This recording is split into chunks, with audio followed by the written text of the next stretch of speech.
Sexoterapia, para quem gosta de falar, para quem gosta de fazer e até para quem não gosta.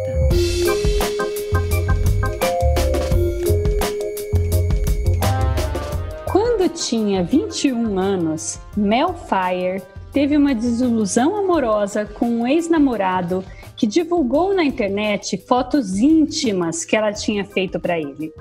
Depois de passar um tempo trancada em casa chorando, ela transformou a decepção em oportunidade. Resolveu aceitar uma das diversas propostas que recebeu em decorrência das fotos vazadas e começou a trabalhar como modelo fetichista. Hoje, aos 29 anos, Mel Fire é uma conhecida atriz da indústria erótica, tem um canal no YouTube em que fala sobre sua rotina de trabalho e acaba de lançar um livro no qual dá dicas de empoderamento sexual para mulheres. É essa história que vamos contar hoje aqui no Sexoterapia, esse espaço criado por Universal Wall para falar de sexo e relacionamento. Nessa 4ª temporada, dedicado a mergulhar em uma única história por vez. Eu sou Marina Bessa, editora-chefe de Universa, e ao meu lado, a terapeuta sexual que você respeita, Ana Canosa. Oi, Ana, tudo bem com você? Oi, querida. Olá a todos, a todas e a todos. É um prazer estar aqui novamente, falando de um tema super importante, né, para conhecer a história da Mel. No Brasil, 22 milhões de pessoas acessam filmes pornográficos, né? Ou seja, gostam de ver imagens de pessoas se exibindo, fazendo sexo, com práticas sexuais as mais diversas possíveis e inimagináveis. Agora, na pandemia, a gente teve um aumento de 25% mundial de acesso, né, a filmes eróticos. E, obviamente, que isso também teve, inclusive, até um apelo, né? Principalmente para quem não tinha parceria ou para quem tinha parceria, não estava fazendo tanto sexo, enfim. Eu queria só chamar a atenção que esse tema é um tema polêmico, porque envolve ideias sobre como as mulheres ou o corpo da mulher pode ser objetificado ou não na indústria pornográfica. A gente vai esbarrar em questões como a questão da escravidão sexual e também uma distinção bastante importante sobre erotismo e pornografia. A gente sempre chama o erotismo e pornografia, às vezes, como sinônimo, mas é muito interessante perceber, né, que as pessoas têm muito mais dificuldade de assumir a palavra pornografia como algum, porque parece que é mais explícito do genital, né, e tende a chamar de erótico com um caráter mais nobre, como se fosse alguma coisa mais artística, né? Mas no fundo, essa distinção entre pornografia e erotismo é muito, muito sutil e vai depender de cada sociedade e do que a gente percebe, ou a partir de que viés você faz a leitura entre o que é erótico e o que é pornográfico. É isso, Ana, e é para isso que hoje a gente trouxe a Mel Fire, que é a dona da história que abriu esse episódio e vai poder contar tudo pra gente sobre a indústria do pornô, os bastidores, todas as curiosidades que a gente sempre quis saber. E a Mel teve essa generosidade de vir aqui conversar com a gente. Mel, tudo bem com você? Muito obrigada por ter vindo.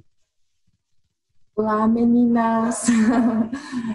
Obrigada a vocês pelo convite. É um assunto que eu gosto bastante de falar, né? Que geralmente as conversas sobre pornografia não incluem muitas mulheres. E eu gosto quando o assunto é feito com elas e para elas, né? Porque é um público que cresce muito. Sempre esteve presente, mas meio que ignorado, né? E hoje em dia está vindo com mais força. Então, obrigada a vocês pelo convite. Mel, conta pra gente, assim, conta um pouco da sua história. Como você foi parar na indústria pornô? A minha história é muito bagunçada. É muito difícil colocar as coisas numa linha do tempo. Mas, basicamente, como você já deu uma introdução, começou nessa época que eu tinha um relacionamento, isso há 10 anos atrás, né? E foi um relacionamento longo, foram 4 anos no total. E nessa época eu não trabalhava com nada a ver com isso, eu trabalhava com eventos, com produção de feiras, stands, eventos em geral. E só que eu tinha uma certa curiosidade, eu tinha um pezinho lá, né? Eu achava bonito as fotos. Na época era muito, né? Ainda é, mas era bem mais popular o site do Suicide Girls, que é um site de fotos sensuais de meninas tatuadas, né? De cabelo colorido, piercing, enfim. E esse menino que eu namorava na época, eu fui descobrindo aos poucos o quão, né, machista a visão dele era, porque eu acho que assim, o acontecimento que eu mais lembro disso tudo foi uma certa vez, isso já estava nos 3 anos e pouco, já estava aquele tempo de, mano, termino ou não termino, não tá legal, vai, não vai. Ele me mostrou naquela época um site de câmera, né, das Cam Girls, gringo, né, porque aqui ainda não tinha. E falou, nossa, olha que legal, a gente gostava de ver essas coisas juntos, né, era bem aberta. E eu falei, nossa, né, gostei, achei diferente, achei bem interessante. Aí eu falei assim, nossa, posso fazer? Gostei. Aí ele, não, mulher minha não faz isso. Aí eu falei, tá, eu posso assistir, mas já entendi. Beleza, isso ficou aqui no meu, né, aqui guardadinho. E daí teve o término, né, o fatídico término, e teve a história do vazamento, né, de nudes, que na verdade eram fotos, algumas eram minhas, algumas eram nossas, né, como eu sempre, né, tive essa coisinha que eu gostava das fotos artísticas e tal, às vezes ele tirava a foto minha, né, com ele podia, né, ele só não queria que... Mel, conta essa história pra gente, como que foi? Você mandou uma foto pra ele e vazou? Como que foi isso? Não, não era uma foto, né? A gente, ao longo desses 4 anos, tinha foto de nós dois juntos, tinha várias fotos minhas que ele tirava e guardava, tinha foto de um enviando para o outro, enfim, foi muita coisa, né? Não foi uma foto só. E depois do término, certo dia, eu sempre brinco, eu falo que as pessoas que já passaram por isso sabem da manhã que você acorda quando alguma coisa aconteceu. Eu simplesmente acordei com o celular, estava explodindo de mensagem, de chamada perdida. Falei, bom, ou alguém morreu ou aconteceu alguma coisa, né? Porque não é normal. E daí eu vi assim por cima que as mensagens eram, nossa, você viu, você tá bem, sabe se foi ele, não sei o que. Eu falei, gente, o que tá acontecendo? Aí eu fui descobrir, né, que naquela época nem tinha tantas redes sociais, era Orkut, grupo de MSN, de celular, né, nem tinha os smartphones em si. Aí, aquele choque inicial de, nossa, isso tá acontecendo? Jura? Sério? Comigo? Aí dá aquele pane no Windows, né? E você fala, gente, o que eu faço? E era muita gente, assim, algumas pessoas que me conheciam mais próximas, né? Até gente que eu nunca vi na vida. Ah, você tá bem e tal? Eu simplesmente não respondi ninguém. Porque é uma coisa que você não sabe bem o que fazer, cara. Você não sabe, não adianta você catando foto por foto que essas coisas voam, mesmo naquela época que não existia essa facilidade que tem hoje, né? 10 anos atrás não era tão fácil. E sim, no começo foi um choque, mas assim, o problema não tava na raiva das fotos estarem expostas, tava dele, tipo, mano, que coisa idiota, criança, né, tipo, eu não sabia se eu ficava meio com ódio, se eu ficava com pena, se eu falava, gente, que idiota, enfim, né, e mesmo aqueles pensamentos, tipo, nossa, quem será que já viu isso? Além das pessoas que falaram pra mim. E esse choque meio que eu fiquei no quarto, assim, meio trancada, sem falar com ninguém, durou uns 2 dias. Aí eu fui falando com uma pessoa e com a outra. Eu fiquei falando, cara, não é possível. Eu não não vou deixar isso ser uma coisa, né, absurda. Não vou, entre aspas, né, deixar minha vida ser destruída por causa de uma foto que amanhã ninguém vai lembrar. E nesse meio termo, entre os comentários que eu recebi, né, as mensagens, já veio um monte de contato de pessoas que, tipo, eu já olhava trabalhos, né, tanto das modelos quanto dos fotógrafos, né, eu já tinha uma rede, assim, eu só não fazia nada. Eu falei, nossa, eu vi suas fotos, eu sei que não é a hora, mas se algum dia você quiser posar pra mim, tirar foto. Aí o outro, amiga, eu vi o que aconteceu com você, pô, mas não deixa esse cara fazer isso com você, dá a volta por cima e tal. Pessoas que já trabalhavam, né, como cam girl, com alguma coisa. E gente falando, poxa, eu gostei das fotos, né, elogiando alguma coisa, tipo, elogiando o corpo, elogiando a coragem, né, que às vezes algumas pessoas até acharam que fui eu que vazei. Aí eu falei, mano, as pessoas são muito loucas. Aí eu falei, bom, se eu começar a falar para as pessoas que eu tô tipo, ai meu Deus, a minha vida acabou. É isso que eles querem, né? Eles querem ver o drama. Daí me deu um surto várias vezes na minha vida, tipo, me deu uns impulsos. Eu falei, fiz tipo uma coisa pública. Eu falei, pois é, gente, vocês gostaram? Legal, né? Não era bem assim que era pra sair, mas já que saiu, que bom que vocês gostaram. Enfim, tipo, fingi que eu sabia de tudo que eu não tava nem aí. Não sei por quê, só fiz isso. Silêncio no dia seguinte. Nenhum A. Aí eu fiz assim, legal, é só não dar força pro negócio que ninguém vai estar nem aí. E pronto. Esse é o resumo da parte 1 do que aconteceu. Ô Mel, deixa eu te fazer uma pergunta. Eu queria entender quantos anos você tinha nessa época que aconteceu isso, porque essa história de vazar foto, né, você tem uma relação de intimidade com alguém, né, que você confia, troca foto, faz vídeo, que faz parte mesmo do universo sexual e erótico, dessa pornografia entre o casal, né? Então, assim, primeiro dá uma sensação muito ruim de você ter sido invadida pela parceria que você confiava, né? Dá uma sensação de desolação, quer dizer, como é que o outro faz isso comigo?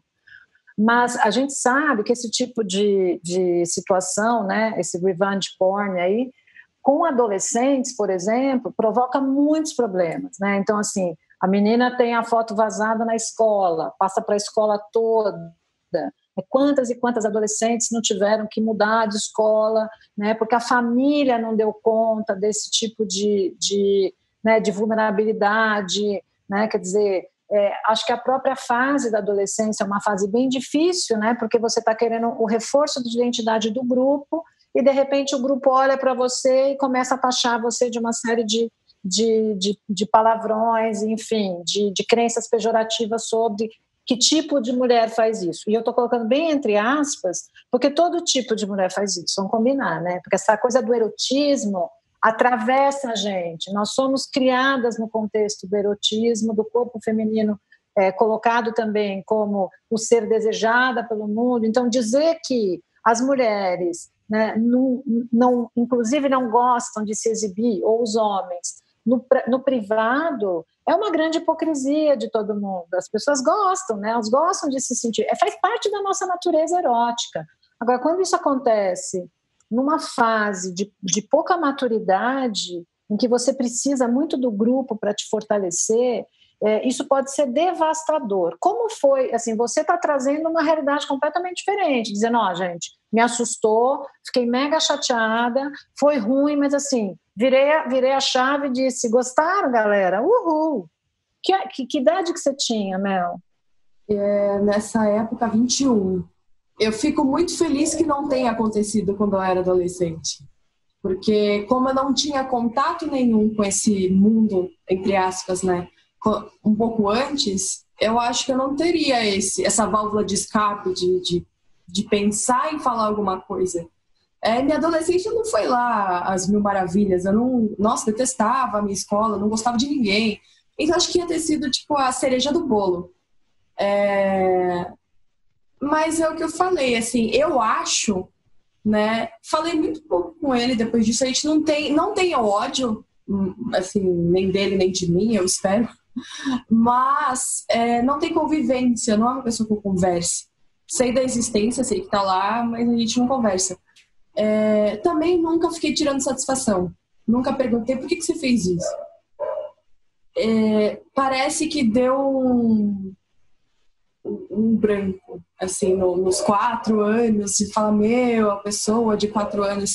Na minha percepção, porque um dos motivos do término, né, um dos vários motivos, foi que ele também estava vendo que tinha um monstrinho saindo aqui. E que ele não ia conseguir segurar, né? Como foi esse exemplo que eu falei da câmera. Eu posso fazer?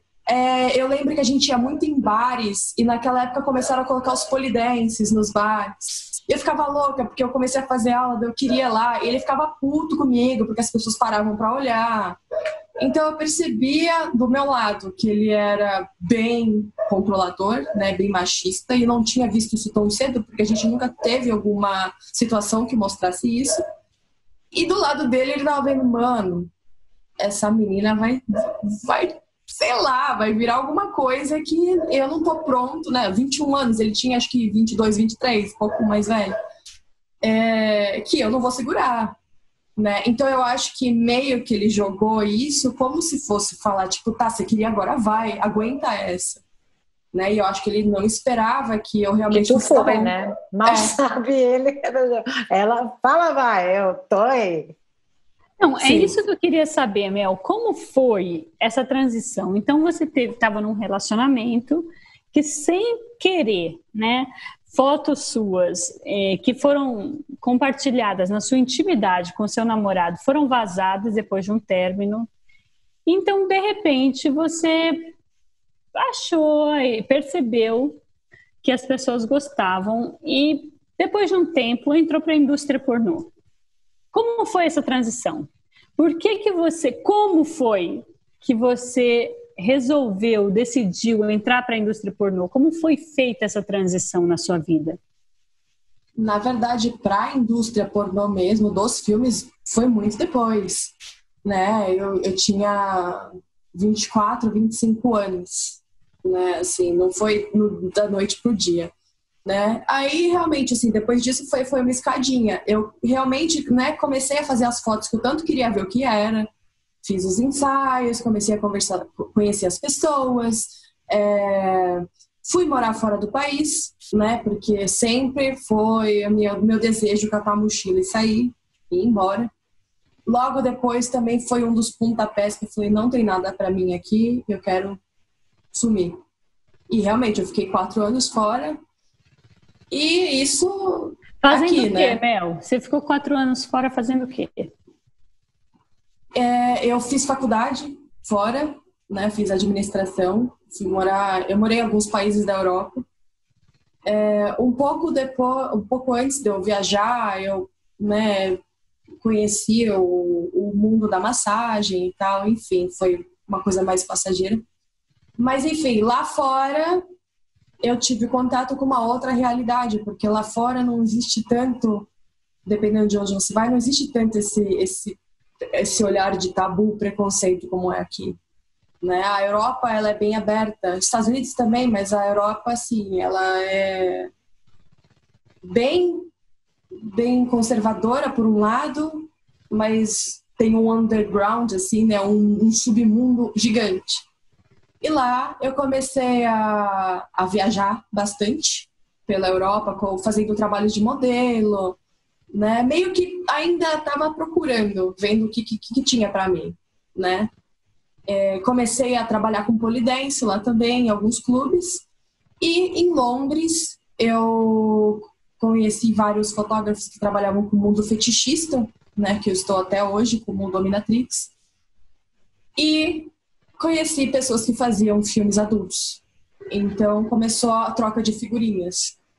Eu faço sessões, eu tiro foto, eu faço filme. Daí eu olhei pela primeira vez uma gravação, vi como é que era. E falei, nossa, que legal, não é nada do que a gente imagina. Né? A gente ficava olhando, assim, tipo, todo técnico. Aí a pessoa falou, mas você nunca pensou em fazer? Eu falei, acho que por enquanto não, né? Porque eu tava molhando o pezinho aos pouquinhos de tudo isso, né?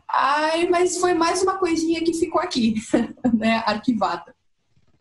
E foi quando eu comecei a pensar a fazer. Foi 2014, 2015, né? Já 24, 25 anos. Até aí, assim, as pessoas me conheciam da internet, me conheciam das fotos, do polidense. Fiquei maturando a ideia até que um dia eu falei, sabe, eu acho que eu vou tentar. E tentei, né? Fiz uma cena com uma menina inglesa, que foi a minha primeira cena. Foi numa dessas viagens. Não, Mel, mas a gente quer saber muito mais do que isso. Uma primeira cena, como assim? Você chegou para um homem, para uma mulher? Como isso foi te oferecido para você? Que te exigiram para que você pudesse fazer essa experiência? Isso nunca foi me exigido, né? Como eu falei, assim, as pessoas conversam muito abertamente. Então, assim, se você tem tinha no meu caso várias pessoas de vários segmentos. E simplesmente foi você nunca pensou? Para a próxima vez que eu fui, eu falei, sabe, pensei, eu acho que eu vou.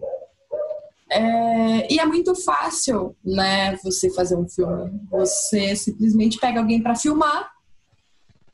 Os atores geralmente fazem os testes, né, trocam os testes para ver se está tudo bem. E bora lá, vamos filmar. E seja o que Deus quiser, foi bem assim no começo. Eu não sabia, né, o que eu estava fazendo. Eu tenho essa cena até hoje, ela é vendida nas minhas plataformas. E basicamente a gente parou um pouquinho antes da cena, eu e a menina falando, tá, como é que vai ser o esquema? Tá, a gente começa a conversar, aí você me beija, daí eu tiro sua roupa, daí você tira... Fez um scriptzinho. E foi mais assim, uma vez que eu falei, tá, vamos lá, né? O máximo que pode dar é errado. E fiz. Não me pareceu estranho, não me pareceu uma coisa estranha, agressiva. Me pareceu, na verdade, bem singelo, bem tranquilo, essa primeira impressão. Mas você já se relacionava com mulheres? Você é heterossexual? Homossexual? Bissexual? Eu sou bissexual, né? Tanto homens quanto mulheres. Já tinha me relacionado algumas vezes com esse mesmo ex, porque ele gostava, a fantasia dele era ver duas mulheres juntas. E ele falava isso durante anos pra mim, até que eu topei e falei, tá, vamos ver, né? E então já tinha tido essa experiência. Pelo menos disso eu já tinha mais ou menos uma noção do que fazer na cena. Eu estava assistindo um documentário, aquele Hot Girls Wanted, que vai falando sobre o mercado americano, né, desse pornô mais com pessoas reais, né, que é filmado, que não é essa indústria, né, tão produzida, com meninas muito jovens, né, um documentário, inclusive, bastante interessante, que vai abordando várias coisas. E tem uma questão muito presente no discurso das meninas, e meninas muito jovens, né, 18, 19 anos, que ficam no mercado tipo 3 meses, 4 meses, às vezes com muita sorte 1 ano, né, que criam perfis no Twitter, e aí elas vão fazendo algumas cenas e filmes e ganham muito dinheiro, né, num curto espaço de tempo. Mas tem uma fala das meninas que eu acho bem interessante, que elas diziam assim, né, que elas falam muito assim de uma liberdade, né, que elas usam de alguma maneira essa entrada no filme pornográfico, nas cenas, como uma liberdade, uma autonomia muito grande do corpo. Elas falam, eu queria sair da casa dos meus pais, eu queria ser livre, né? Então, usando a sexualidade como uma percepção de domínio sobre si mesma e sobre sua própria vontade. Por outro lado, então, assim, isso eu acho que era a primeira coisa que motivava. Aí tem uma fala delas, bem interessante, aí eu queria saber como é que você vê isso, que elas dizem assim, que, tá, é sexo. Então, esse sexo é muito mais fácil, é muito mais controlado do que o sexo com compromisso, mas muito mais, porque eu vou ali, eu faço, eu transo, acabou, viro as costas andando. No relacionamento, né, ou no sexo casual, é tudo muito mais complexo. Eu tenho muito mais medo, eu tenho muito mais receio, muito mais etc., do que neste. Primeiro porque ela já foi pré-aprovada como uma figura de beleza. Então também tem isso, né? Quer dizer, não é qualquer mulher que... Né, porque a gente ainda sabe que no mercado ainda existe uma valorização de um tipo de corpo, de um tipo de perfil, embora hoje esteja muito mais amplo. Então, ela já foi pré-aprovada como... E aí, esse reforço da identidade da mulher a partir do corpo, de novo, que também pode ser... A gente pode, inclusive, criticar isso, né? Mas tem uma coisa que aprende a lidar com o sexo com um controle, um distanciamento. E me chamou muita atenção isso, sabe? Aqui eu controlo. Eu aprendi a fazer, eu exerço uma personagem, isso não me compromete muito. Fora é muito mais complicado. Eu achei curioso esse pensamento, embora também o documentário depois vai falar de questões muito complicadas e de sexo violento que elas sofrem, etc. Mas eu queria saber como é que você vê essa questão, assim, deste controle, sabe, do sexo. Como é que foi para você?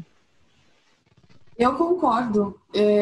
Por isso que eu falei, eu não achei uma coisa absolutamente não agressiva. É esse começo, né, eu tô falando. Uma coisa bem controlada, né, como você diz.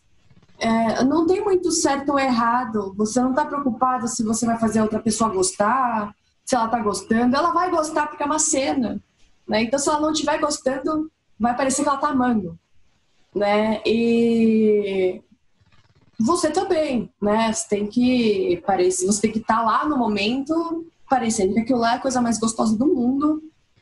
E beijo, tchau. Né? Adorei trabalhar com você, rolou química no sentido de tipo, nossa, deu certo, né? A gente se entendeu no set. Eu brinco hoje com as meninas, falo, a gente tem mó química no set, tipo, não fica aquele negócio de, eu te beijo, não, você me... Sabe aquela coisa esquisita? A gente já olha uma pra cara da outra e já sabe o que fazer. E rolou assim muito pra mim no começo, tanto que eu parei a cena e falei, cara, é isso? Eu imaginei uma coisa muito mais difícil. Eu fiquei preocupada um pouco com isso um pouco de entrar em cena, tipo, será que vai ficar transparecendo que eu tô fazendo muito fake? Se é pra fazer ou é pra fingir? E ninguém me falou isso, só vi fazendo na hora com a câmera aqui na minha cara. Eu falei, bom, eu vou seguir meu instinto, né? Eu me imaginei como uma pessoa assistindo. Eu falei, eu acho que uma pessoa gostaria de ver isso. E fiz. Sempre segui assim, foi pouquíssimas as cenas que eu recebi alguma instrução do que fazer. Mel, você se lembra qual foi essa primeira cena? Qual era a primeira cena? Lembro. Essa primeira cena foi com essa menina inglesa. Era com uma mulher, não era com um homem. Eu fiz pouquíssimas cenas com homem na minha vida, eu sempre fiz. Muita gente pergunta se eu sou lésbica. Eu falo, não sou. Que para isso... Eu nunca trabalhei só com a indústria, ou seja, eu nunca fui só atriz. Então, assim, eu fazia o que eu queria com quem eu queria, se eu queria, na hora que eu queria. Então, quando chegava alguém perguntando se eu queria uma cena, eu falava, tá, com quem é, o que é pra fazer, que dia é, quanto você paga e como vai ser. Entendeu? Então, assim, quem trabalha na indústria mesmo, não tem muito essa opção. Ou não trabalha, ou... faz outra coisa e escolhe se você quer fazer ou não. Então, assim, como eu sempre tive 300 mil ocupações, né? Eu sempre fiz ou a dança, ou trabalhando com as sessões de dominação, ou foto. Isso era uma coisa que era legal pra mim. Me agradava, nunca foi demais, no sentido de, puta, mano, eu gravo hoje, gravo amanhã, gravo no final de semana, gravo com um, gravo com outro, gravo com outro. Nunca tive isso. Né? Então, assim, eu só fiz o que era legal pra mim. O que não me agredia.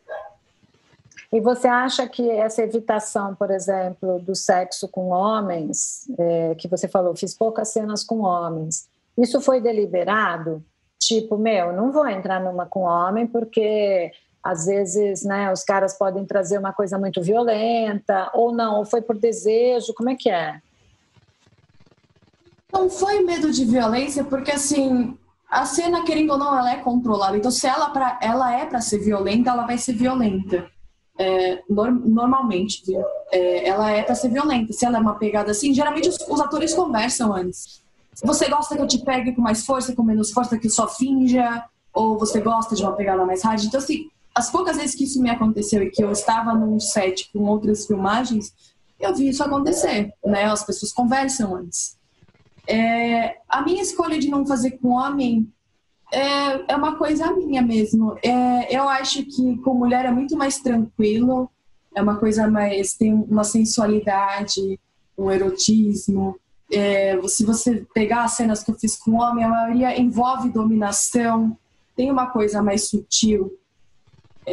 São cenas que, assim, eu tenho o mesmo poder que ele na cena, né? Tirando algumas histórias, só que, assim, nunca fico essa ideia de eu ser a coitadinha submissa que faz tudo, que a gente tem muito isso no pornô tradicional. Muito.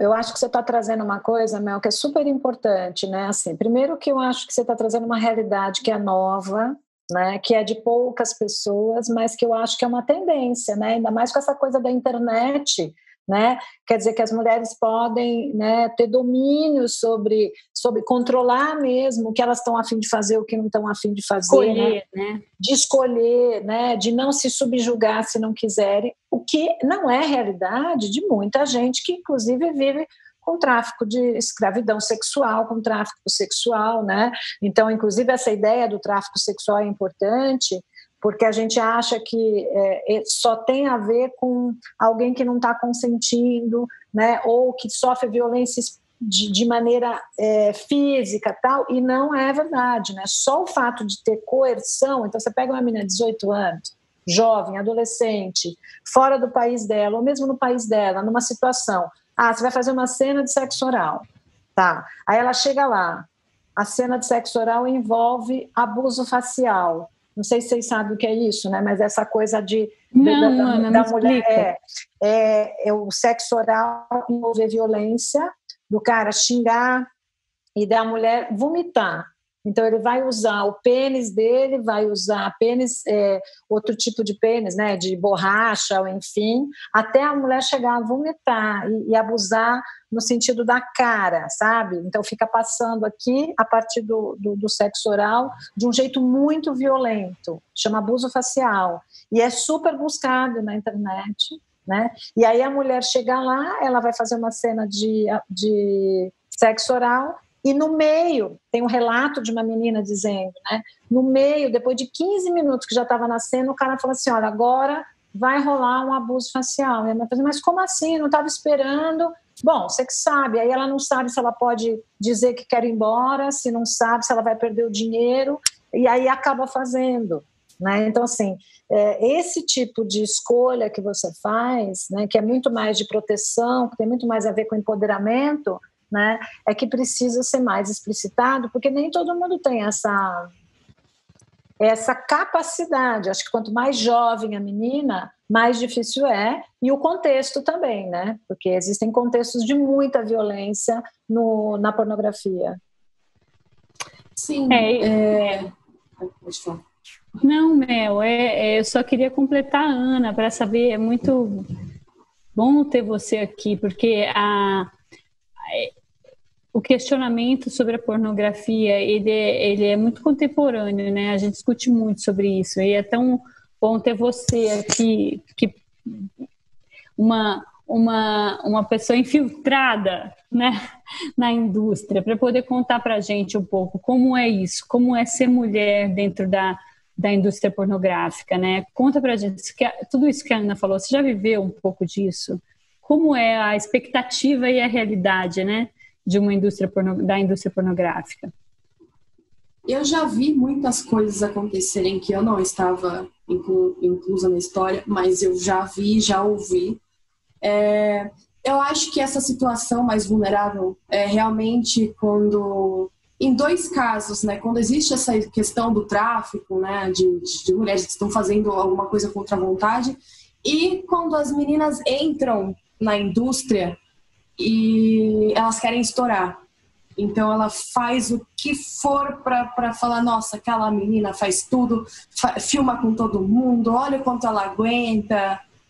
Acontece muito. E as que querem se manter né, no pornô, porque é um meio bem competitivo. Aqui no Brasil a gente tem bem pouco ainda, mas lá fora a pessoa se estapeia para entrar num set de filmagem, né? É um meio muito competitivo, porque o que a gente conhece das atrizes e dos atores são americanos normalmente, né? São de fora.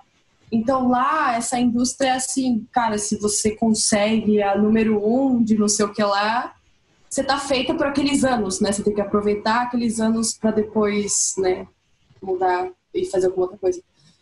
Então isso acontece muito, né? O famoso puxa-tapete também, né? Todo mundo quer o papel, então, eu faço por menos, eu ganho cachê, eu não ganho nada, mas eu quero fazer a cena.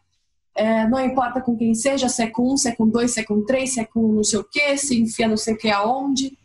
Isso acontece bastante, bastante. Mas, Mel, como é assim? Existe algum tipo de prazer? Qual é a compensação? É só financeira? O que faz, né, uma pessoa ter vontade de competir por esse lugar? Eu acho que isso assim, são várias coisas, né? Não é uma coisa só. Tem gente que quer estar lá porque é uma visibilidade gigante, né? Aqui no Brasil ainda tem a sua balança, né? Que aqui a gente ainda tem um mundo muito machista, né, no Brasil. Mas lá fora, né? Eu tô dando o exemplo dos Estados Unidos porque é a grande indústria. É uma visibilidade grande. As meninas que fazem o nome no pornô são tipo deusas, né? Nos eventos eu via bastante isso. O pessoal paga para tirar foto, a menina faz show, ganha dinheiro. Tem algumas que ganham milhões. Top não sei aonde, capa de revista. É mais ou menos um Hollywood paralelo. Então é a mesma coisa. Quem entra em Hollywood quer estar no Oscar. Então é mais ou menos a mesma coisa com o pornô. Tem o pessoal que entra por dinheiro, embora seja muito relativo. Aqui se paga muito pouco. Lá também vai se pagar, né? Para quem está começando, não é lá as mil maravilhas. Mas se você pensar de uma pessoa que recebe salário mínimo, uma pessoa que recebe $5 por hora, ela vai ver aquilo lá num dia de filmagem e vai falar, pô, né? Se eu pegar várias filmagens no mês, eu ganho muito mais do que eu estou ganhando agora. E as coisas que vêm disso, né? Então, algumas meninas pegam a promoção disso para... Algumas fazem programa, outras fazem shows, outras assinam um contrato com alguma coisa, alguma marca. Enfim, então são vários motivos. E tem gente que gosta porque é exibicionista, né? Gosta de se exibir, gosta que as pessoas estejam falando dela, do corpo dela, do que ela faz, daquele tal filme que ela filmou com não sei quem. Então são vários motivos. E tem algumas pessoas eu já vi de entrar de rebeldia, mas essas pessoas geralmente duram pouco. É tipo, pessoal que sofria bullying quando era adolescente. Eu já vi umas histórias que eu já conheci gente que falou assim, vocês achavam que eu era feia? Olha o que eu faço agora. Eu já ouvi isso também de relato de meninas. E outras, tipo, simplesmente caíram de paraquedas e não tem ideia do que está acontecendo. Já também vi umas coisas assim que eu falo, gente do céu, a menina não tem noção que isso cai na internet e nunca mais vai sair de lá. Né? Eu falo, gente, que mundo você vive, minha filha? Porque não dá para ficar alienada num mundo desse.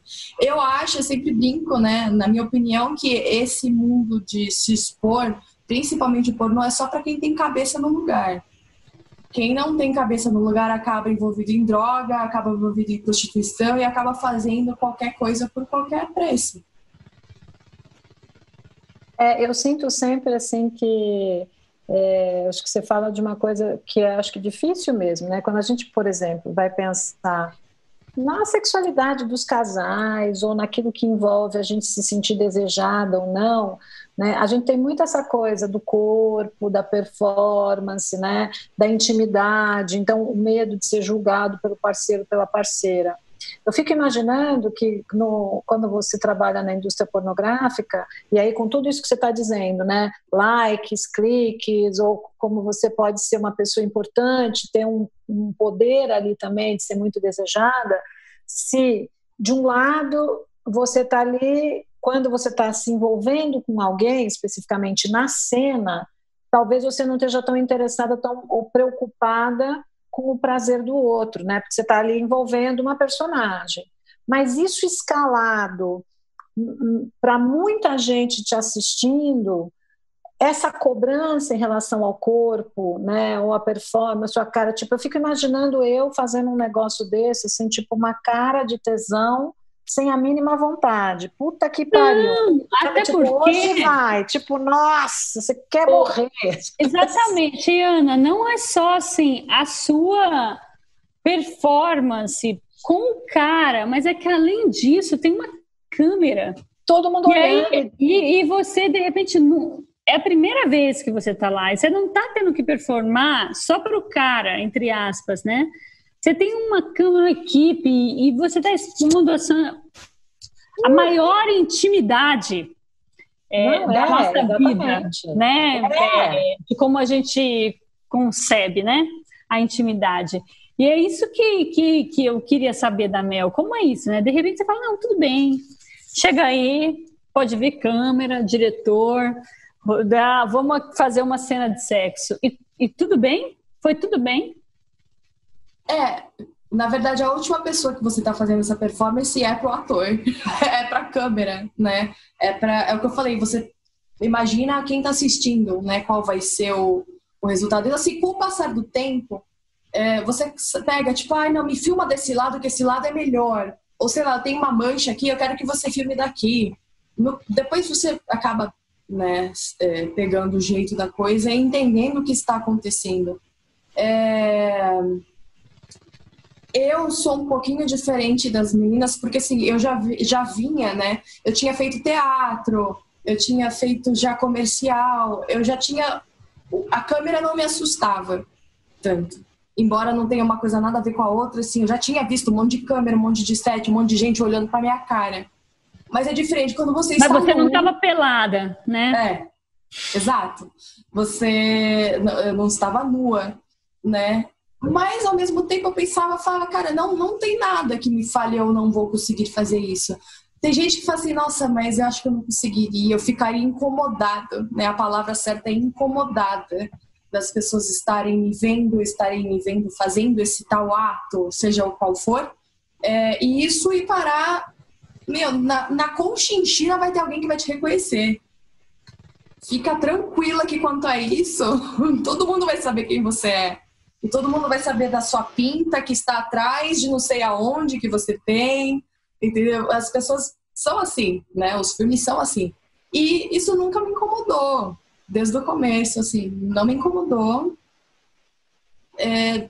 Não digo assim que foi absolutamente 100% natural na primeira vez, porque o que incomoda é a câmera. É você ter que parar o que você está fazendo para repetir uma cena. É tipo, não, repete com mais vontade, ou repete com mais língua, ou tenta do outro lado. É uma coisa que você nunca vai ouvir isso durante um sexo normal, né? Você se sentia excitada, Mel? Não, pouquíssimas vezes. E assim, é o bastante para você começar a gostar de algum ângulo que a pessoa fala, corta, vira ao contrário. Muda a cena. Às vezes, porque assim, tinha cena com brinquedo, né? Tinha cena que você fala assim, seu corpo começa a gostar, você fala, nossa, tá bom. Corta, você fala, filho da puta, que raiva. E às vezes a gente até brincava, fala, mano, pô, mas agora... Então, é muito difícil. Eu, em si, assim, de prazer sexual, não. Mas rola mais muita insegurança com o corpo, não? No começo, sim. No começo, sim, eu acho que por não saber, assim, que as pessoas iam ver, se elas iam ver o pornô que estava acontecendo, eu prestar atenção nos detalhes. Porque eu me vejo, olha, eu falo, nossa, mano, como eu tava gorda aí. Ou, nossa, cara, olha minha cara cheia de espinha. Ou, tipo, a gente acha alguma coisa, né? E eu falava com as pessoas, às vezes a cena que eu achava mais horrorosa, as pessoas falam, nossa, eu amo aquela sua cena. Eu falo, por que você viu naquilo ali? Aí a pessoa fala, nossa, eu adorei X. Então eu aprendi a ficar quieta, né? Eu falo, tá, gostei da cena. Eu nunca vou achar que tá bom, nunca vou achar que tá maravilhoso, porque eu sempre vou achar um defeito. Só que quem tá vendo isso pela primeira vez acha animal. É que nem a gente tava falando um pouco antes de começar, né? Pra quem esse mundo é novo, e não tem noção como é produzido, é legal, é maravilhoso. Gente, a gente já vai ouvir mais sobre a história da Mel Fire depois desses comerciais. A gente já volta. Olá, eu sou o Jairo Bauer e estou no Conexão Viva Bem, o programa de saúde e bem-estar do UOL. Todos os dias traremos tudo o que você precisa saber para ter uma vida mais saudável e equilibrada. Sempre na companhia de um convidado especial e de especialistas, vamos falar de temas como cuidar do corpo, da mente, dos relacionamentos em tempos de isolamento social e muito mais. Conexão Viva Bem comigo, Jairo Bauer, todos os dias às 10 no UOL. Não perca! Recebe salário, faz transferência, pagamento, recarga de celular e até empréstimo, tudo sem taxa. PagBank, a sua conta grátis do PagSeguro. Baixe já o app e abra sua conta em 3 minutos. Mel, o que eu queria saber é o seguinte, a indústria do pornô, ela é alvo de uma grande discussão, né? Para as feministas, sobretudo, sobre como a indústria do pornô criou uma geração inteira de mulheres e homens que tiveram sua sexualidade comprometidas por conta de estereótipos, de cobranças, submissões, enfim.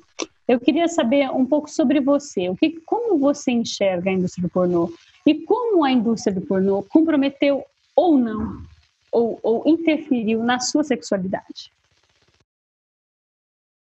Olha,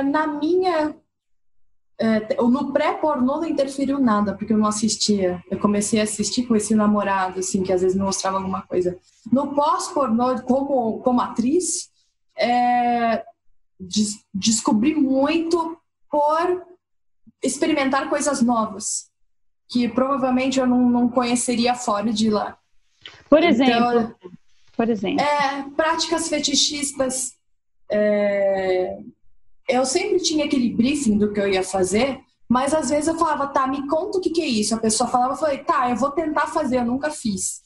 Então, assim, nesse momento eu falava que ia ou não fazer para saber se ele ia me contratar ou não. Falei assim, isso não me agride, eu nunca fiz. Se você me ensinar, eu posso tentar fazer. E nisso eu ia descobrindo que a nomenclatura das coisas, né, os estilos do que existia, e o que eu gostava ou não. Então, assim, tem coisas que eu levo até hoje na minha vida, nas sessões, que eu descobri nos filmes. Eu quero aproveitar esse gancho para trazer uma contribuição importante de pesquisa acadêmica. Vocês sabem que eu adoro os dados estatísticos, né? Também umas pesquisas para a gente poder entender o pessoal que está fazendo estudos sobre os temas. Então, de um lado, existe de fato uma crítica muito grande, inclusive, não só sobre a questão da objetificação do corpo feminino, da violência contra a mulher, que aparece em vários filmes, né? Esses filmes mais assim, que a mulher está sempre numa posição de submissão, que tudo é muito violento, etc.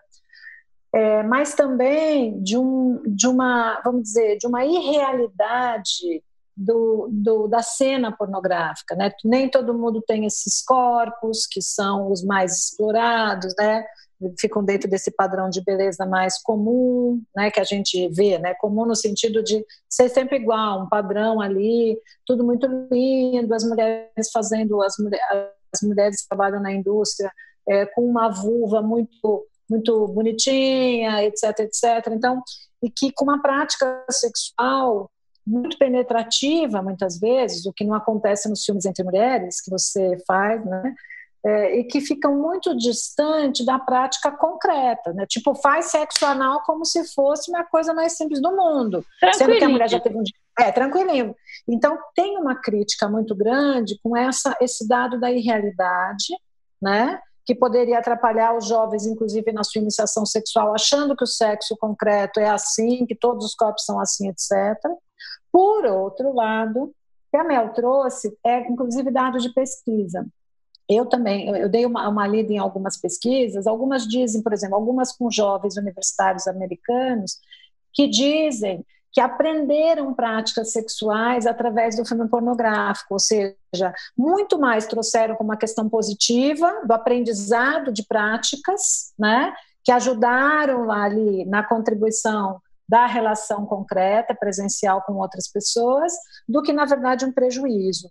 E eu me deparei com uma pesquisa austríaca que foi feita com 525 jovens adultos, 57% de mulheres e 43% de homens, e os pesquisadores fizeram várias análises com questionário de funcionamento sexual, etc., e perceberam que as mulheres dessa pesquisa sugerem, né, que elas aprenderam, a flexibilidade sexual foi positivamente associada ao funcionamento sexual, ou seja, que as mulheres tiveram maior amplitude da sua sexualidade a partir de um certo consumo de pornografia. Eles não avaliaram quanto de consumo que era, mas as mulheres disseram, olha, de fato, eu aprendi coisas sexualmente falando, hoje eu me sinto mais flexível na minha relação sexual presencial e concreta a partir de ter visto alguma coisa em pornografia.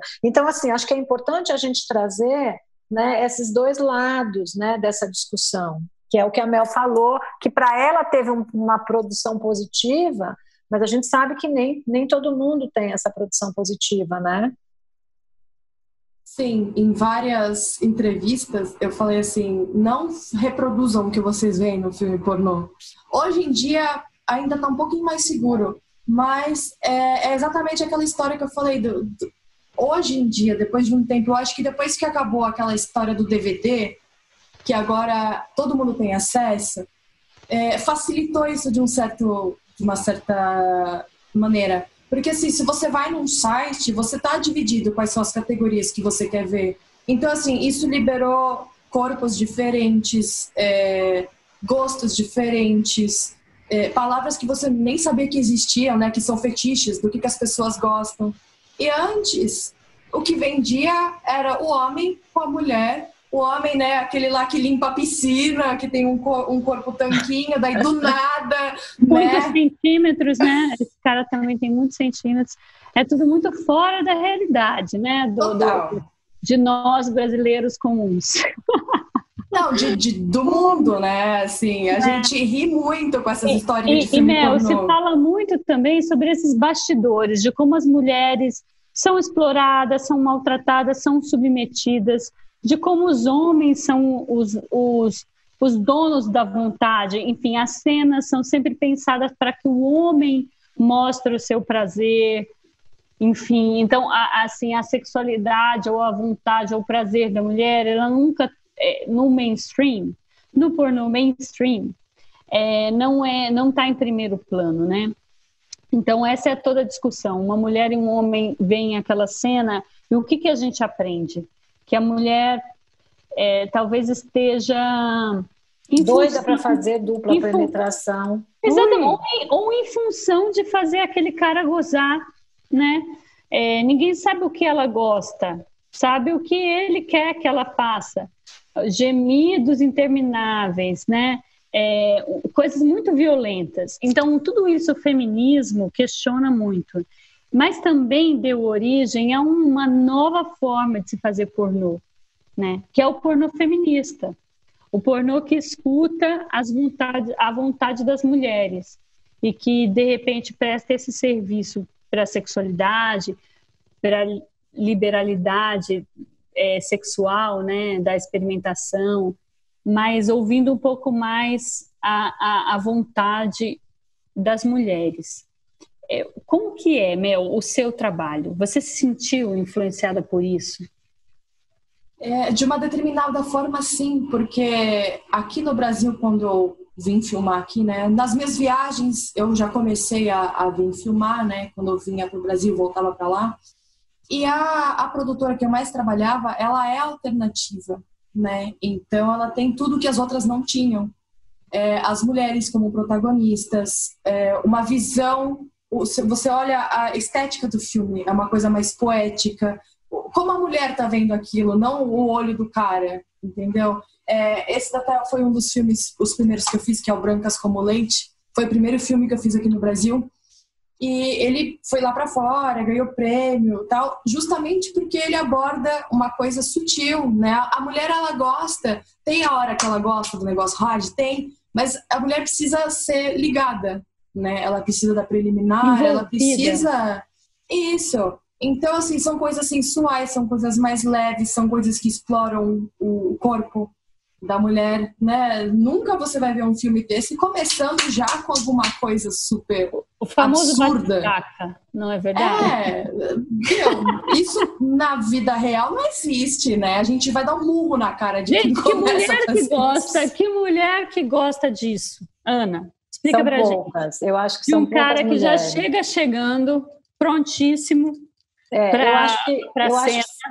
Pois é, eu acho que a mulher, para gostar de uma coisa assim, batistaca muito pronta, tipo papum, ela precisou estar erotizada antes. Então, o jogo erótico já estava rolando antes, já tinha uma sacanagem, já tinha uma fala, já tinha uma sedução. Essa mulher já estava envolvida com uma excitação, né, gente? Senão não rola mesmo, entendeu? Mesmo. Ou já estava com vontade faz tempo, já estava né? com vontade. Daí a gente então, entende. Assim, eu acho que desculpa, eu acho que a pornografia, ela tem um pouco disso, assim, né?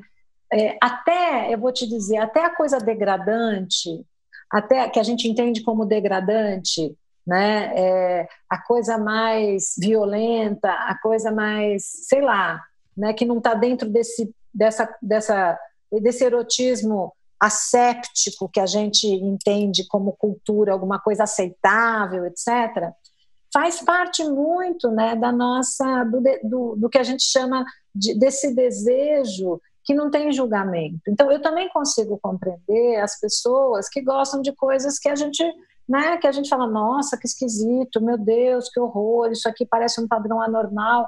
Olha, dentro do desejo humano, né, inclusive a degradação, e aí eu não estou, mas aí eu estou, obviamente, pensando nisso não como um aspecto de perversidade ou de ilegalidade ou de escravidão ou de submissão e violência para quem não está topando a violência. Estou falando mais de uma questão do mundo adulto, né?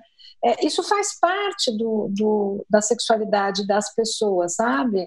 É que é difícil, a gente entra muito no julgamento. De alguma maneira, a pornografia ela oferece um pouco essa possibilidade, né, de você ir em busca de algumas questões que muitas vezes no seu concreto, no tete-a-tete ali, você não conseguiria dar conta, né, porque tem uma questão moral, tem uma parceria que você não sabe se topa, se não topa. Então, de alguma maneira, por que a indústria é tão milionária, bilionária? Porque ela oferece uma gama de percepções sobre o desejo muitos transgressores, né? Que pode nos ajudar, Ana, a descobrir assim vontades ou desejos que talvez não seja tão fácil a gente conversar sobre isso, nem com a parceria, nem assim, com uma amiga. Não Exatamente. Está num universo proibido, né? Como o desejo ele tem esse caráter da imoralidade, você entra num mundo também, né?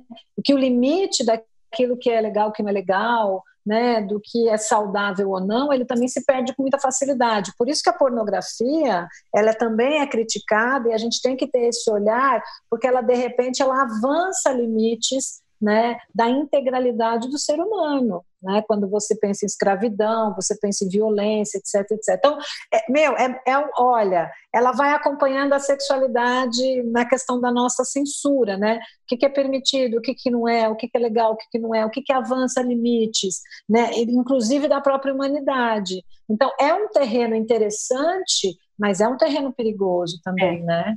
Eu acho que tem, assim, questões, eu queria até ouvir um pouco a Mel, a conversa vai muito rápido, a gente já está quase tendo que terminar, mas assim, essa questão do feminismo, do machismo, de como para os homens também pode ser prejudicial, né, Ana? Essa obrigação da virilidade, ou de dar o prazer, ou da potência por tanto tempo, enfim, que cria, né, toda essa discussão do pornô, que pode criar nos homens essa obrigação, para as mulheres uma submissão, enfim, mas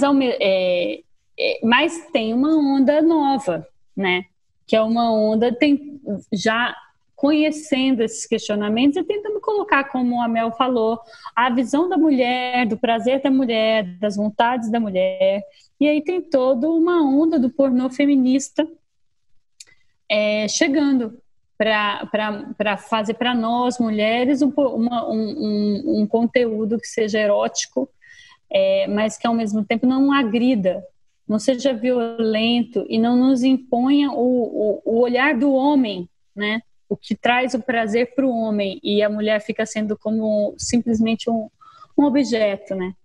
Do prazer. O que eu percebo bastante isso, né? É que eu tenho a vantagem de fazer as sessões de dominação, ter contato com as pessoas reais, né? Eu tenho contato com o fictício e com o real. E o que eu percebo muito é que as pessoas estão mais livres hoje. Eu recebo muita gente que fala assim, sei lá, um cara de 50 anos de idade, ou seja, ele pegou essa época do mainstream, do DVD, onde as coisas eram mais restritas, ele pegou agora. Ele chega pra mim e fala, tenho fetiche por pés, que é muito, muito comum. E eu achei que eu era louco, eu achei que não tinha mais ninguém como eu. Até eu descobri que isso é super popular e é uma coisa normal.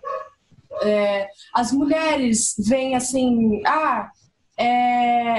não é tão anormal sentir atração por outra mulher. Eu vejo que isso acontece, o discurso deles, tipo, nossa, eu estou vendo, ou seja, estão vindo esses novos filmes para dizer isso, que tipo, você é normal, o que está acontecendo com você tem milhões de pessoas, né? As pessoas de tipos físicos diferentes, né? Então você tem hoje gordo, baixo, alto, magro, todo mundo produzindo conteúdo. Tem muitas estrelas, né, porn stars, que são gordos, baixos, altos, magros, feios, bonitos. E todos eles têm uma onda de fãs. Tem gente que só assiste vídeo daquela pessoa.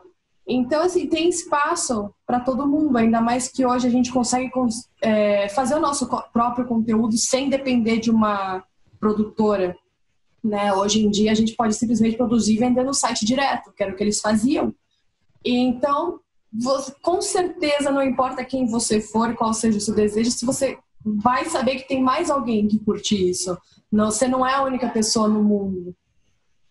Mas, Mel, o que a indústria, participar, ser atriz pornô, alterou ou impactou na sua vida sexual?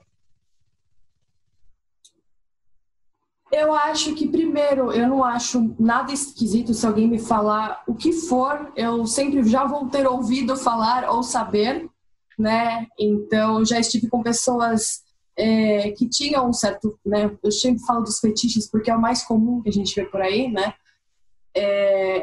Tinha uma tal tara sexual ou um desejo. Então, assim, eu não vou ser aquela pessoa que fala, ai, meu Deus, o que você quer fazer comigo, entendeu? Eu vou agir de outra maneira. Eu vou ser aberta e falar, olha, tá, isso me machuca ou não me machuca, né? Não me agride, tá? Eu posso tentar pra você, não sei se eu vou gostar. Se é uma pessoa que não tem nada a ver com esse mundo, ela vai se assustar, a grande maioria se assusta. Segurança, né? Autoconfiança em relação, né, ao meu corpo, ao jeito que a minha cabeça pensa hoje, ao jeito que eu consigo lidar com as pessoas, né?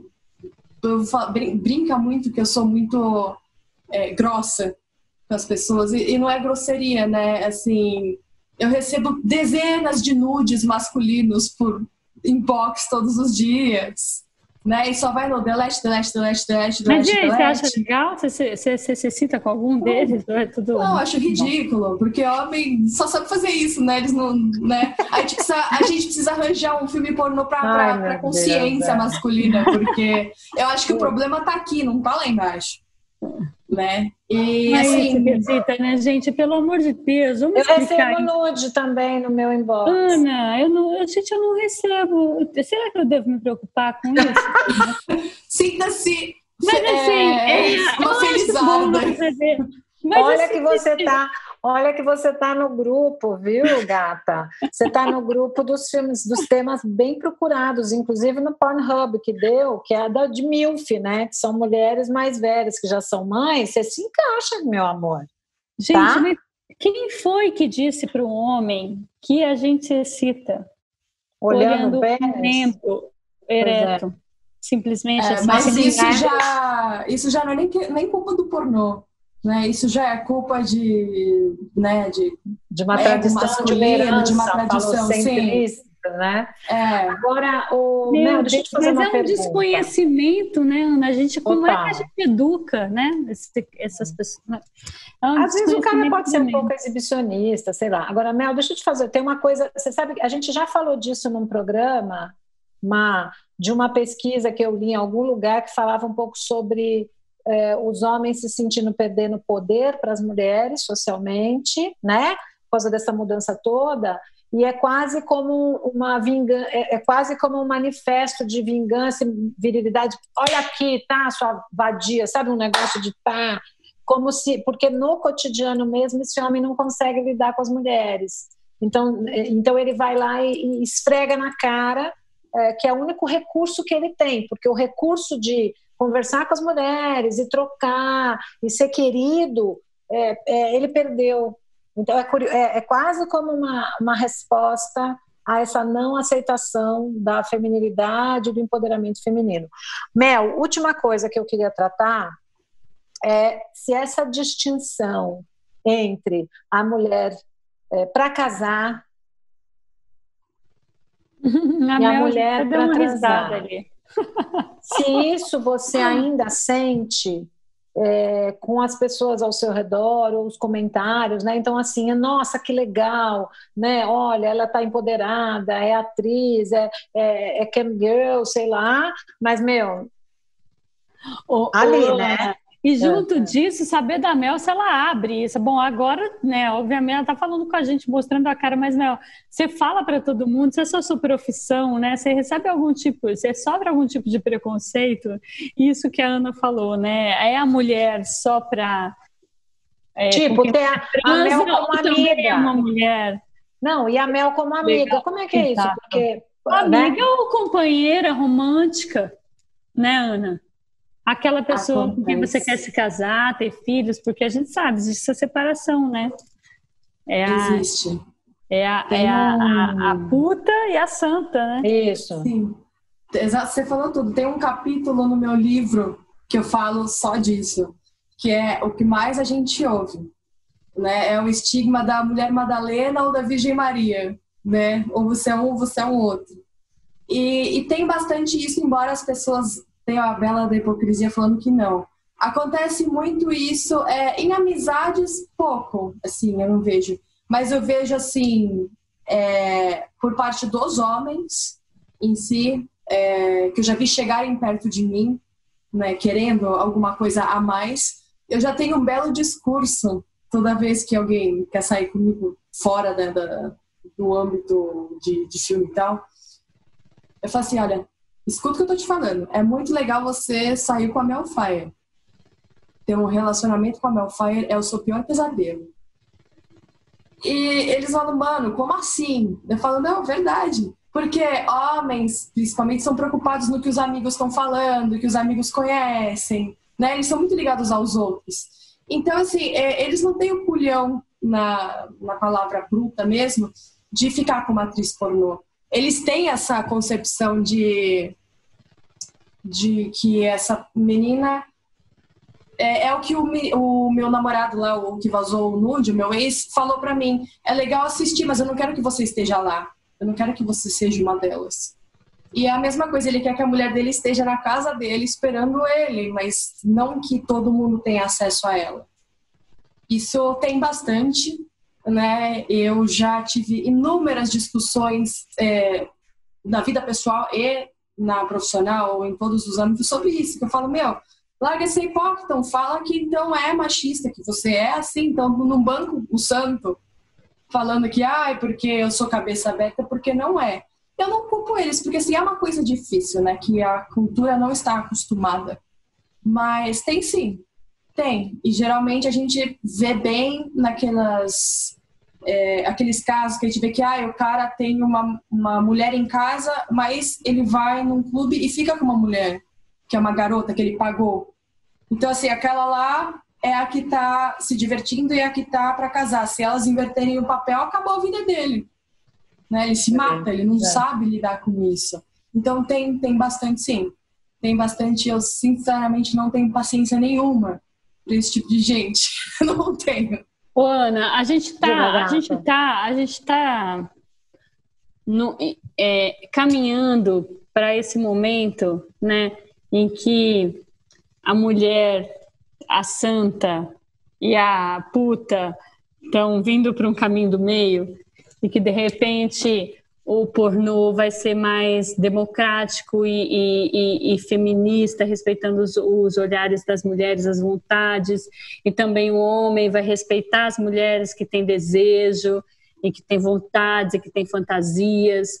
Como você enxerga esse nosso momento, assim, da sexualidade? É curioso, eu espero que sim, eu acho que a gente está caminhando. Eu sinto muito as mulheres, e aí eu não estou nem falando de mulheres que são da indústria, eu estou falando de mulheres com relacionamento de compromisso com homens, questionando quando os parceiros, por exemplo, por alguma razão param de querer fazer sexo, diminuem o desejo, e diz assim, olha, eu não quero ser, tá, essa mulher do casamento só não, eu quero ser a sua namorada, eu não quero ser só a mulher com quem você casa, para depois você ficar, né, desejando outras pessoas. Então, acho que mudou um pouco o jogo. Eu sinto as mulheres fazendo esse movimento, sabe? Esse movimento da exploração do erotismo, da tentativa de manter o erotismo no relacionamento, pedindo coisas novas, e os homens um pouco assustados. Meu Deus, o que eu faço com essa mulher que agora solicita, né, que eu mude o meu discurso, que eu não seja mais, sabe, esse cara que mantém o mesmo padrão, que eu traga coisas novas. Então, assim, eu vejo este movimento das mulheres fortíssimo e muitos homens tentando, abraçando mesmo, e tentando perceber como isso é legal, né?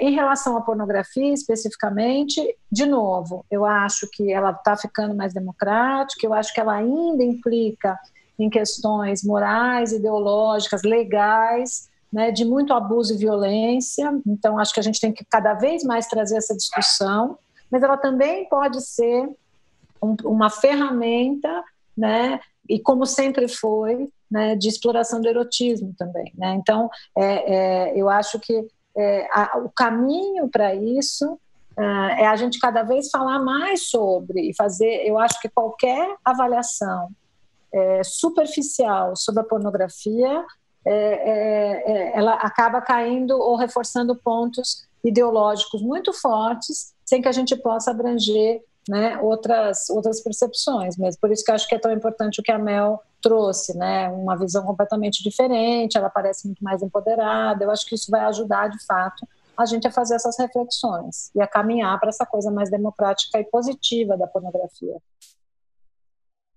É um outro mundo e cada pessoa que está nele e fora dele vai ter uma percepção.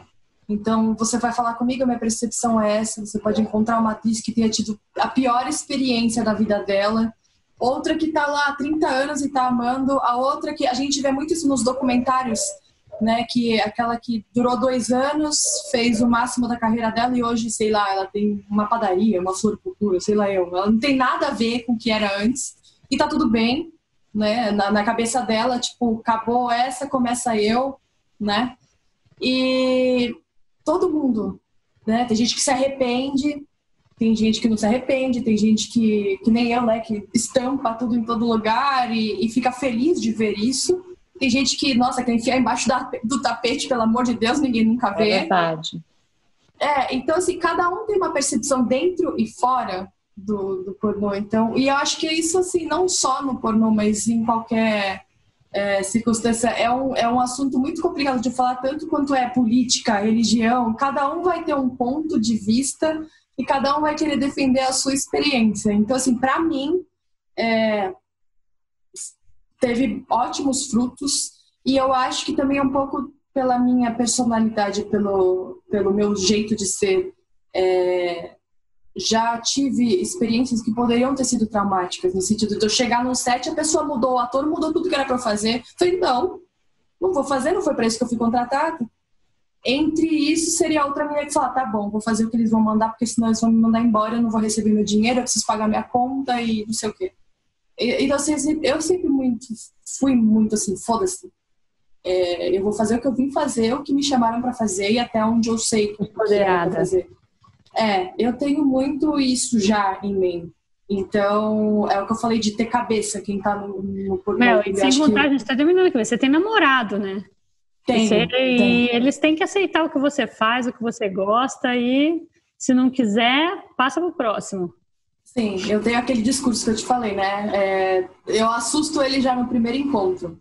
Falar, porque geralmente eles sabem quem eu sou, né? Eles saem meio que atraídos por causa disso. Eu falei, meu amor, eu só fico com a minha tacinha de vinho. Eu falei, dá uns 10, espera um pouquinho, que daqui a pouco a gente conversa de novo.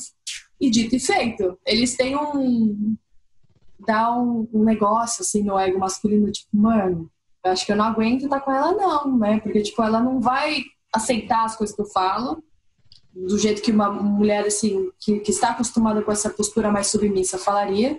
Eu falo o que eu gosto, o que eu não gosto. Eu falo, eu vou fazer o filme ponto, você não tem que falar se eu posso ou não.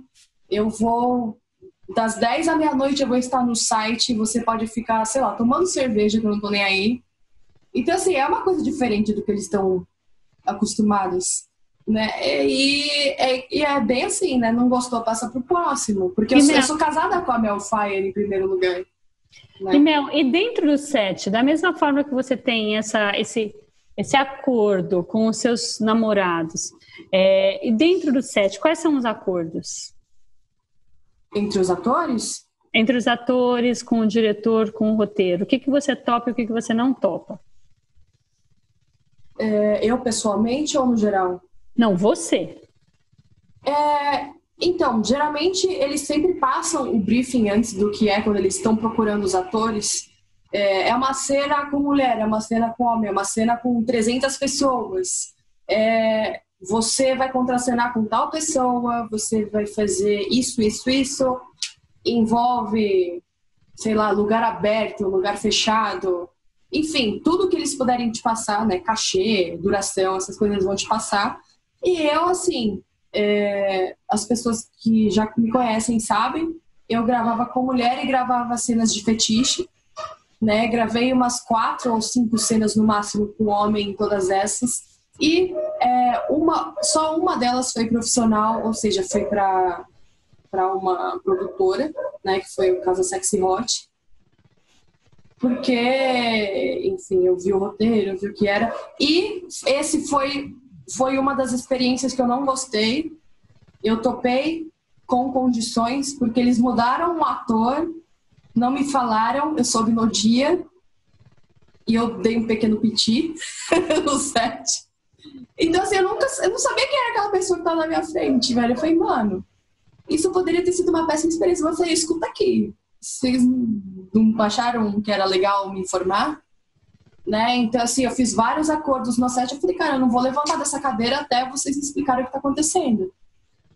Né? Assim, não é um filme que eu gosto dele, porque, assim, eu não tinha conhecimento nenhum de quem era. Eu achei que saiu uma porcaria. Enfim, foi uma experiência ruim. Teve outra experiência que eu fiquei com febre no meio da filmagem e eu tive que acabar a filmagem doente. Né? Tive, assim, no sentido que, cara, eu já estou na cena, ninguém tava me obrigando, mas, assim, eu já estou na cena, cara, do nada eu subo, né? E faltava só um pouquinho. Então, assim, eu fiz esse sacrifício, terminei a cena e fiquei 2 dias de cama depois disso. Então tem seus dias ruins, como todo outro trabalho. Mel, mas e essas coisas, esses questionamentos de submissão, de não submeter, ou de, enfim, proteção, do cara usar camisinha, ou de... Enfim, você prefere fazer cenas com mulheres por que razão, assim? Isso tem alguma coisa a ver com isso, assim, com esse conforto? Também. Porque você é hétero, é uma mulher hétero. Você falou que você é bi, né, hoje? Eu sou bi. Mas você faz mais cenas com mulheres. Sim. Por quê? Primeiro, porque eu acho as cenas, um pouco do que eu falei antes, são outra pegada. É uma pegada mais sensual, uma pegada menos agressiva, uma pegada com mais história, mais bonita. Segundo, essa história da camisinha é relativa, porque por mais que eu não queira gravar com um cara A menina que filma comigo grava com os caras, então assim, eu meio que tô de escanteio na história, né? Então não adianta falar que é por causa disso.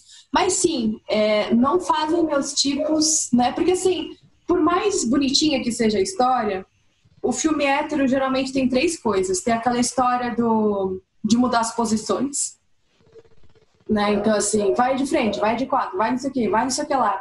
Tem a história da gozada final, que geralmente ou é na cara da mulher, ou é, sei lá, em alguma posição meio megalomaníaca, assim, ao contrário, esquisita. E tem essa questão de não ter essa iniciativa. A história tá pronta, as produtoras compram esse filme tendo isso, ela tem que ter tantos minutos de sexo oral, tantos minutos de penetração nessa posição. E assim, tem que ter a parte do cara gozando e tem que ser em tal lugar.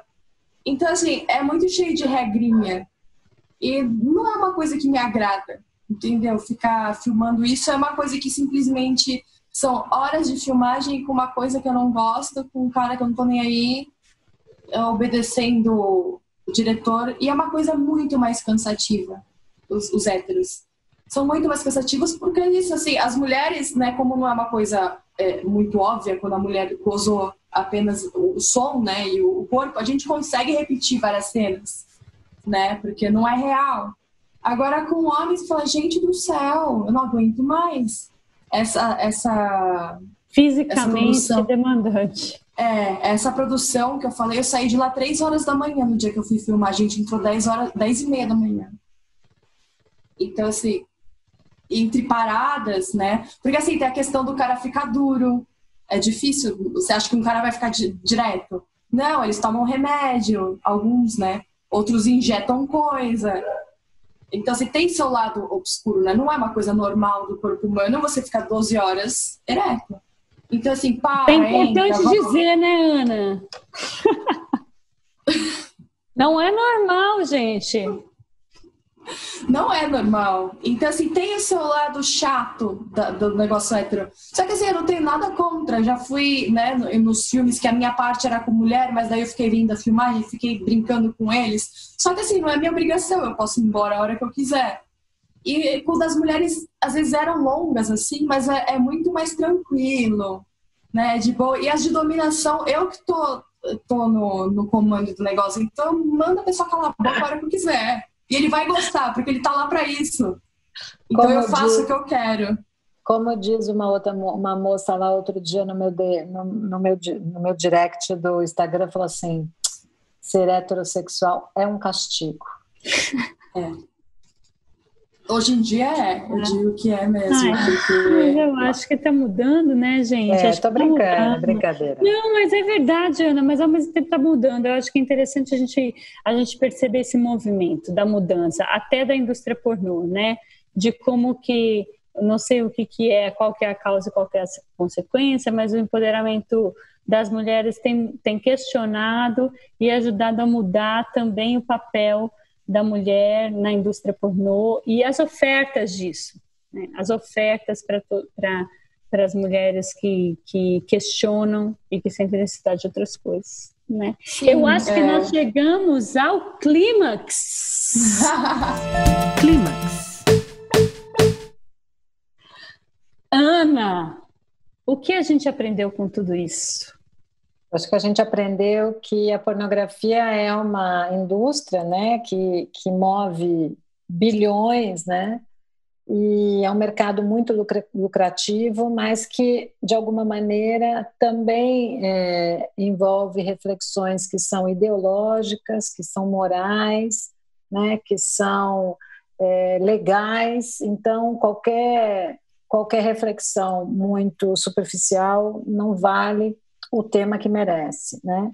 Acho que a gente aprendeu que a pornografia ela pode ser também veículo, né, de reforço, de autoestima e de identidade feminina, né, de empoderamento, mas que esse caminho não é um caminho fácil, porque ele vai esbarrar em muito tempo em que a objetificação do corpo feminino e a mulher, principalmente, são objeto de violência, né, de guerra de poder, e por isso as meninas mais novas estão mais vulneráveis, né, a não conseguirem ter domínio sobre a sua identidade, o seu desejo dentro do mercado.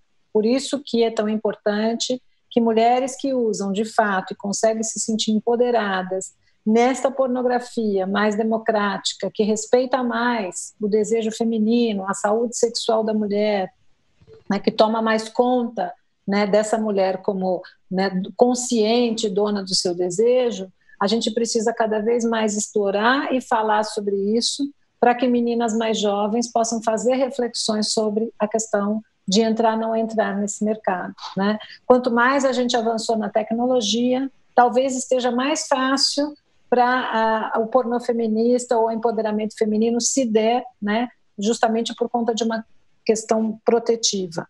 A gente aprendeu também que a pornografia é uma ferramenta de erotismo, né, que pode facilitar as pessoas não só a excitação, mas o aprendizado sobre técnicas, né, e sobre prazeres e desejos específicos que muitas pessoas têm.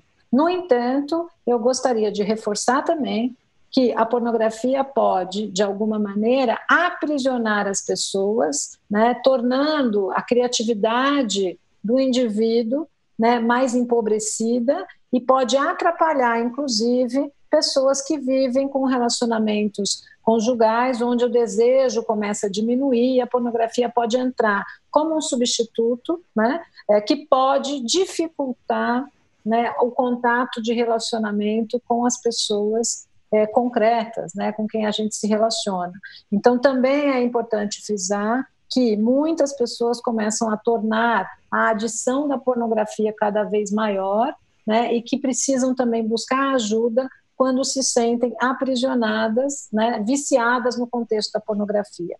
Muitas pessoas atualmente, né, ficam distantes da pornografia mesmo por acreditarem que ela não é uma ferramenta boa para elas próprias ou que ela empobrece. E acho que a gente tem que cada vez mais, né, fortalecer a reflexão para que a gente possa usar a pornografia ou não usar como uma ferramenta democrática e positiva, né? Os nossos filhos, adolescentes, fatalmente vão ser adeptos ou não, ou vão entrar em contato com isso. Quanto mais a gente puder, como sociedade, trabalhar a pornografia dentro do contexto da crítica e da reflexão, melhor a gente vai estar fazendo o nosso papel como profissionais, como pessoas adultas, né, que têm o tema da sexualidade como alguma coisa positiva, né, no sentido da qualidade de vida, da saúde sexual, do respeito e da cidadania. Foi bom para você?